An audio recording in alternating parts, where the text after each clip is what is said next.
We turned that mop closet into a fucking shit show. Literally. We shit all over that mop closet. And when I mean shit, I mean projectile shit everywhere. Normally taking the bomb out your ass, de-suitcasing is very dirty. All right. It requires a whole bunch of toilet paper, gloves. It is not something you can do on the fly up under scrutiny of getting supervised by a TA. When I mean shit went everywhere, yo, we lit this mop closet up with shit, smearing it all over the walls. It was disgusting. All right, good afternoon. This is State of Florida versus Stephen Testo with multiple cases before the court. Yo, what's poppin', man? It's your boy E.O.S, and this is the Incarceration podcast, where I talk about prison, pre, post, and present, and how everything that I experienced throughout my incarceration has forever changed my life. This is the Incarceration. So a fucking TA, bro, is like a newbie ass officer, ain't even got certified yet, doesn't know left from fucking right. So they leave 4 full-blown convicts in a mop closet. Every one of them's got contraband on them in their ass, in a mop closet with a TA. And the whole dorm, all the white shirts, all the real serious hate breed, like SWAT team crackers are all feeding chow. They got to be out there on the yard. So they leave us alone unsupervised, essentially. Guess what we did? We turned that mop closet into a fucking shit show. Literally. We shit all over that mop closet. And when I mean shit, I mean projectile shit everywhere. Normally taking the bomb out your ass, de-suitcasing is very dirty. All right. It requires a whole bunch of toilet paper, gloves. It is not something you can do on the fly up under scrutiny of getting supervised by a TA. When I mean shit went everywhere, yo, we lit this mop closet up with shit, smearing it all over the walls. It was disgusting. Everyone comes back from chow. Immediately, when Sergeant Payne walks through the door, he screams because the cracker knew what the fuck time it was. Literally, and in his projectile scream, he's like, I know you motherfuckers did not shit in my dormitory. Yo, it was the fucking funniest thing ever. I will not forget this to save my life. I was the ringleader because, like, clearly I have more like recognition amongst everyone at the pound in that dorm. So Sergeant Payne already knew who he was directing all his fuckery to. So he knows he just got. He just had 5 convictions. They called chow, and every single one that had something on them got rid of it. Because they all literally got it out the ass and slid it up. There was like the fucking lip in the mop closet, like this fucking big. So we slid everything up under the dorm to the other fucking pod. It was unbelievable that the OIC even allowed them to fucking call chow like that.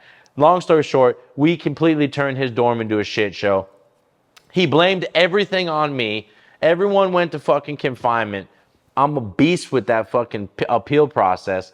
So I wrote everybody's appeal up, and I paid Chicken Wing a $50 green dot at the time, if y'all remember that. I paid him a $50 green dot to confess in DR court that the phone was his and that he smeared the shit on the wall. We all beat our fucking DRs, bro.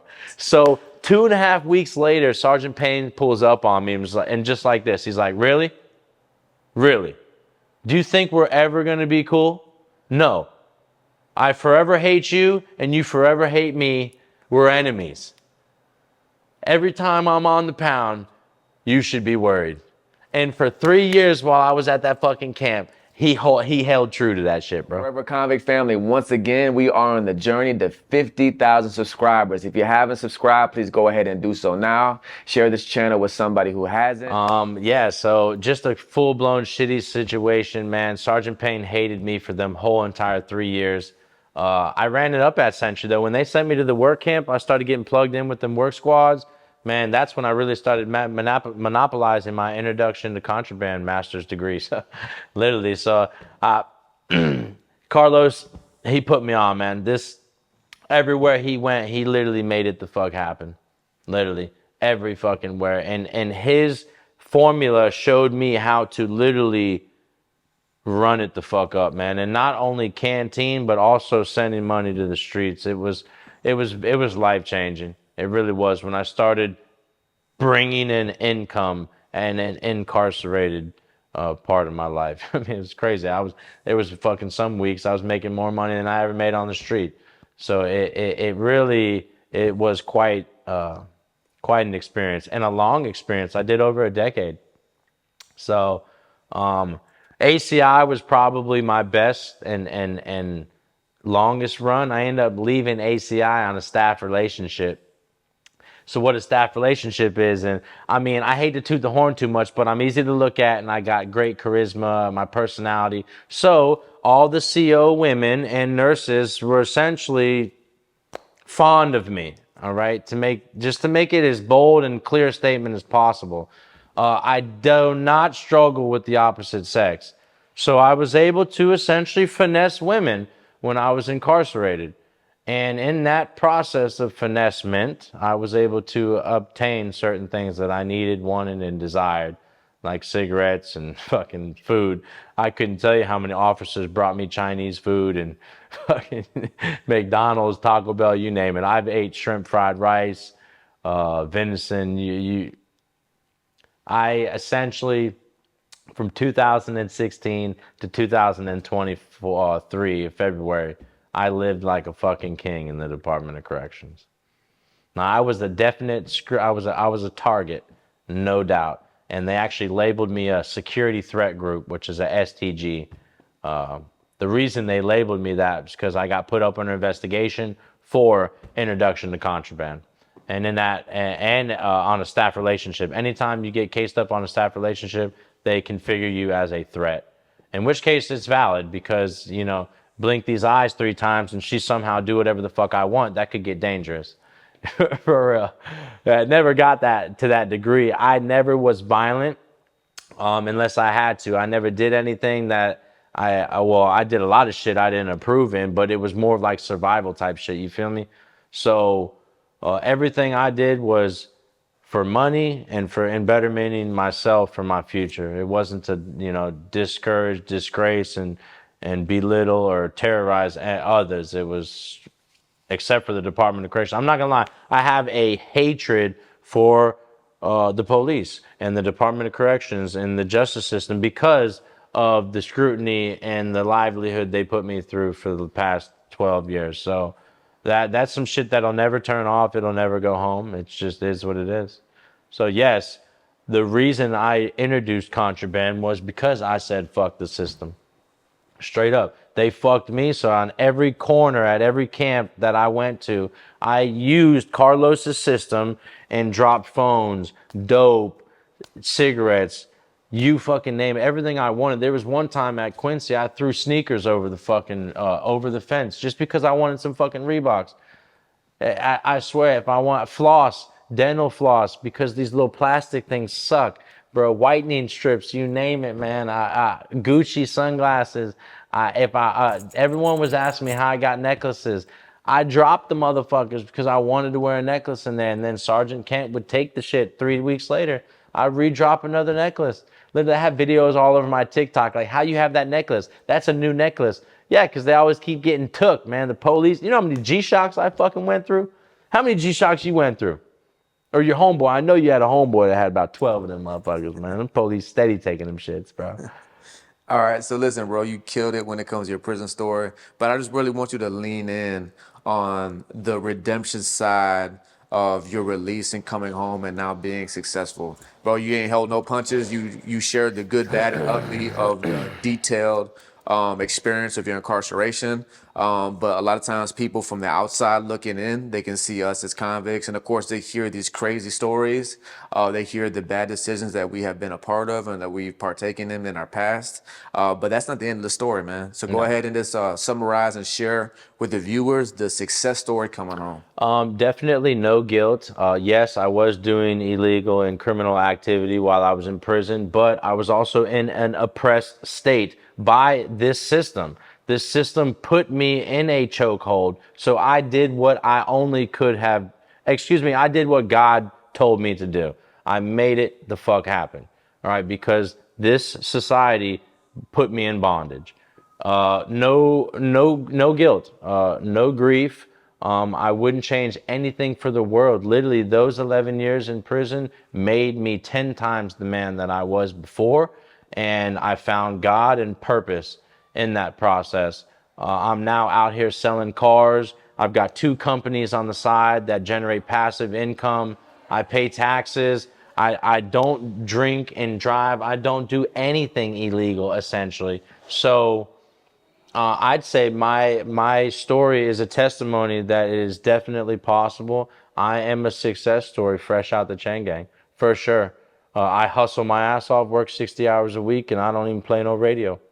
That's real. And I've been on the grind non the fuck stop.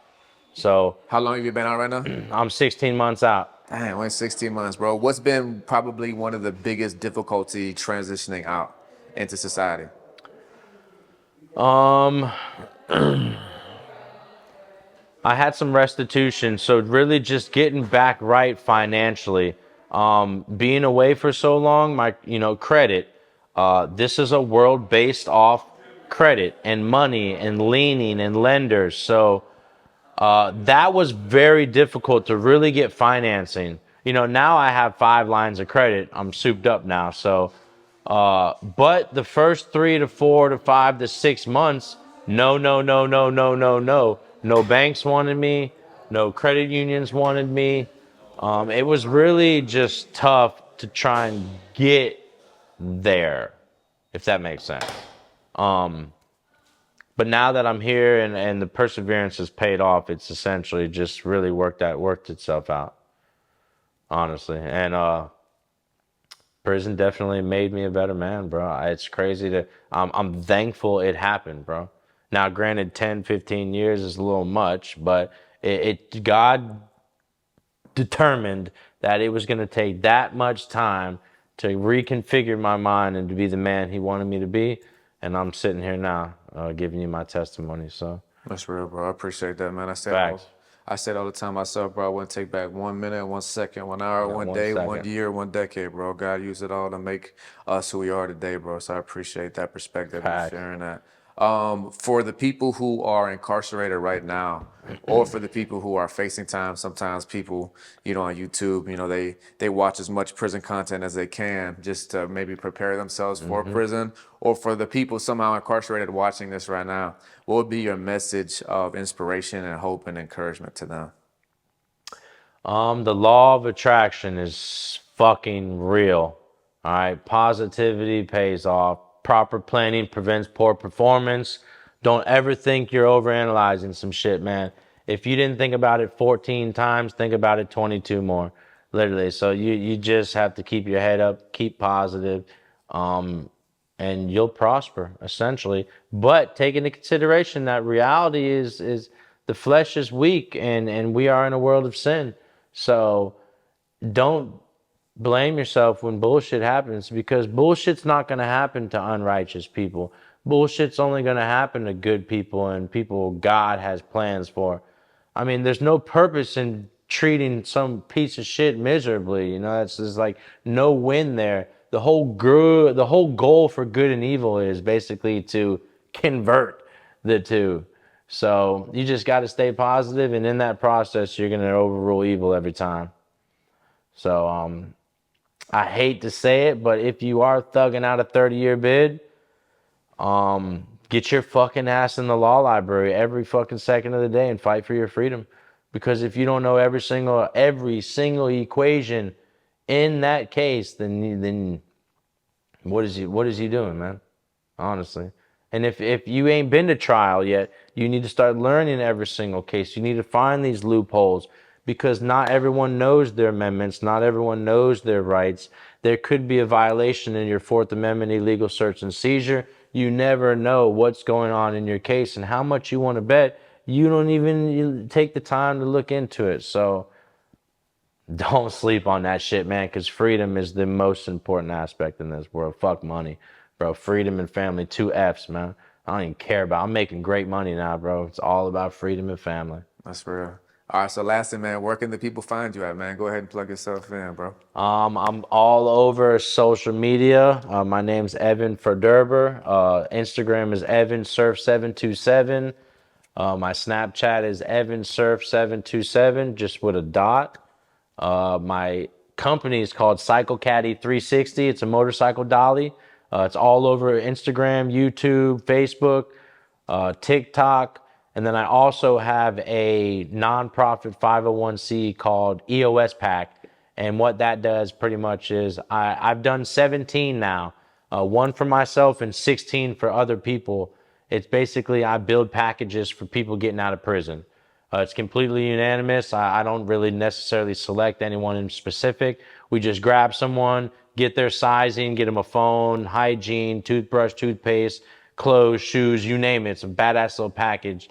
And that shit lights they ass up when they get it fresh out the joint, because you know how important a EOS pack is, bro. So y'all check me out. Make sure y'all follow, share my shit, man.